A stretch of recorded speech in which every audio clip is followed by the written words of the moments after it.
प्रमुख मागणी होती हे होती की औरंगाबाद जिल्ह्यामध्ये जे 2048 जे पोस्ट आहे आरोग्य विभागामध्ये ते लवकरात लवकर पूर्ण करा आणि त्या अनुषंगाने मला आश्वासन देण्यात आलेलं आहे की येणाऱ्या 3-4 दिवसामध्ये पालकमंत्री स्वतः मला बोलले आणि त्यांनी सांगितलं की मी आल्यावर याच्यावर एक मीटिंग घेऊ आणि मीटिंग घेऊन आपण लवकरात लवकर त्याच्याबाबतही आपण तोडगा काढू।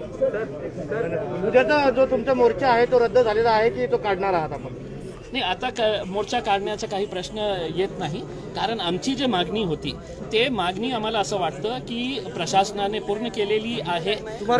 जे लोकांनी आम्हाला साथ दिले, आम्हाला सहयोग दिले आणि आम्हाला हे सांगितलं की तुमच्या मोर्चामध्ये आम्ही सामील होणार आहे, मी त्यांचं खूप खूप धन्यवाद देतो की त्यांनाही असं वाटलं की हे आपण जे आंदोलन पुकारलेलं आहे हे गोरगरिबांसाठी आहे आणि हे गोरगरिबांचं हे आंदोलन आपण सगळ्यांनी मिळून करायला पाहिजे होतं, हे आमचीही मागणी होती। मी सगळ्यांना हात जोडून विनंती केली होती, पण अनेक राजनैतिक पक्ष होते की ज्यांनी आज मीटिंगमध्ये सांगितलं की तुम्ही लॉकडाऊनचा जे निर्णय घेतलेला आहे आम्ही त्याचं स्वागत करतो।